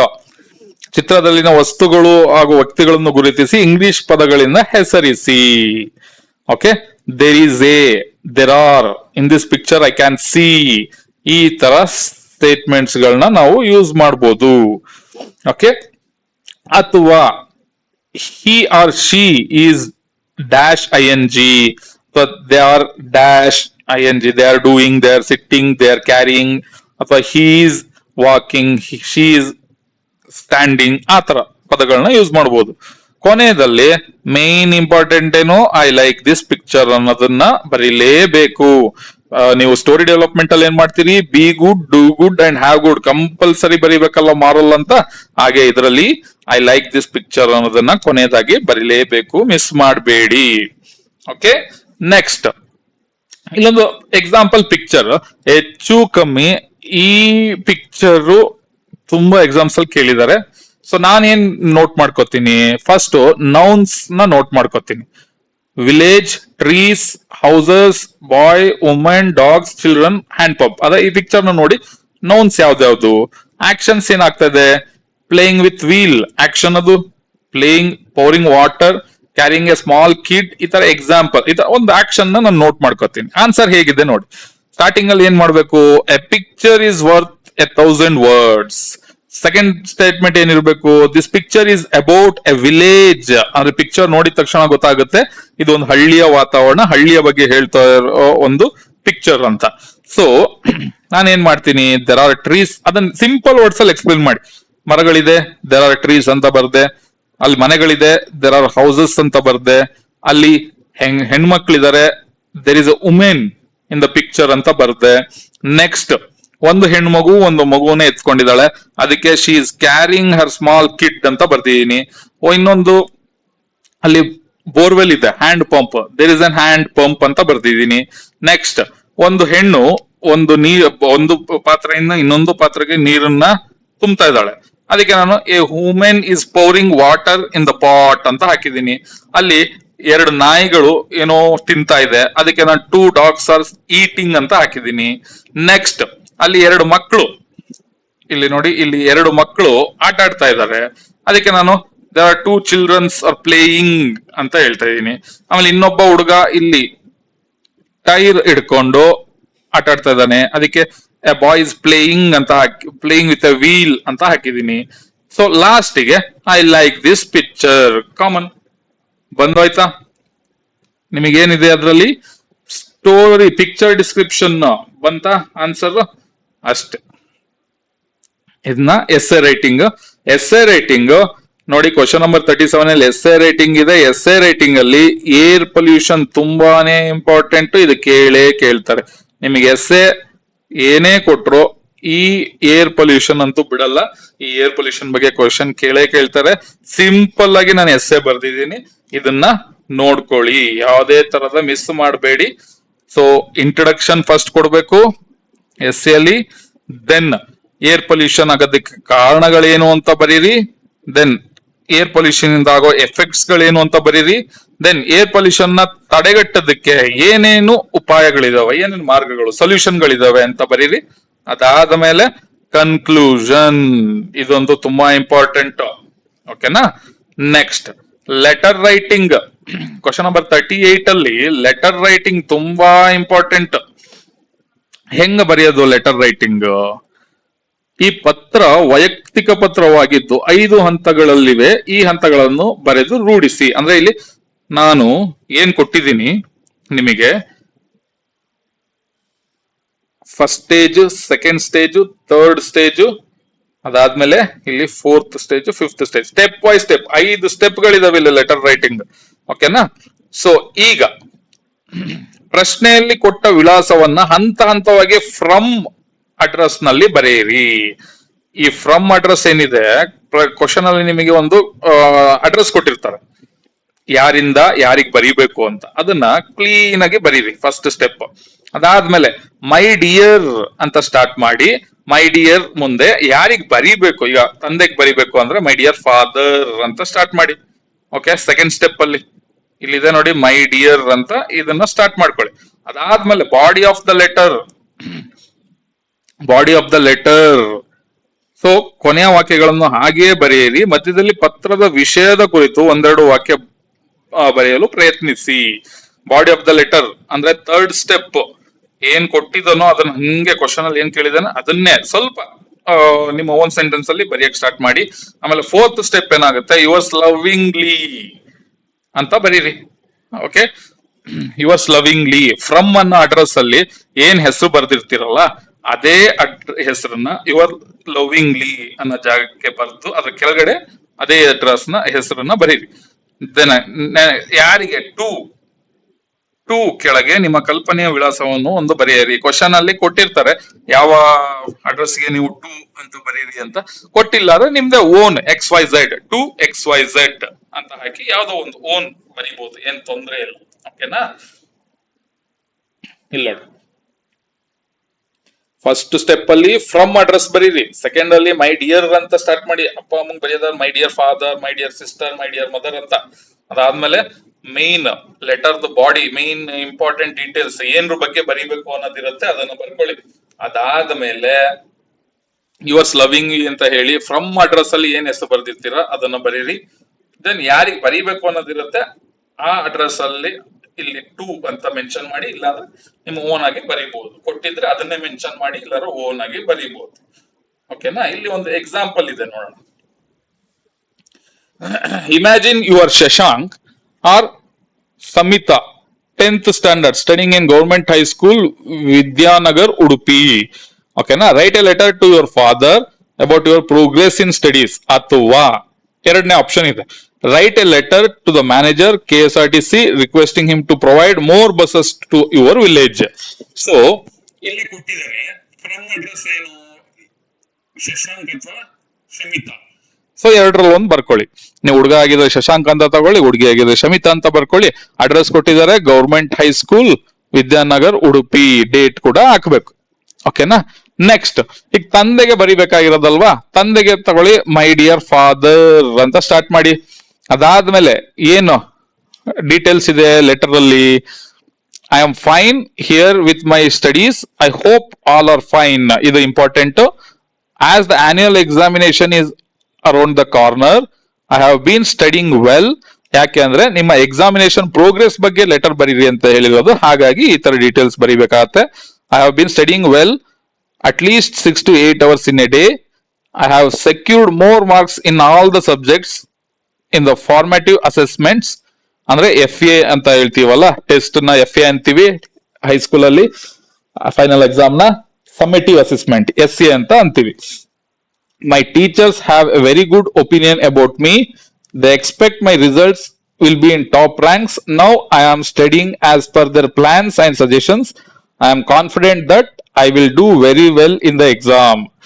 Convey my respects to all ಅನ್ನೋದನ್ನ ಲಾಸ್ಟಿಗೆ ಬರಿಬೇಕು ಮೇನ್ ಆಗಿ.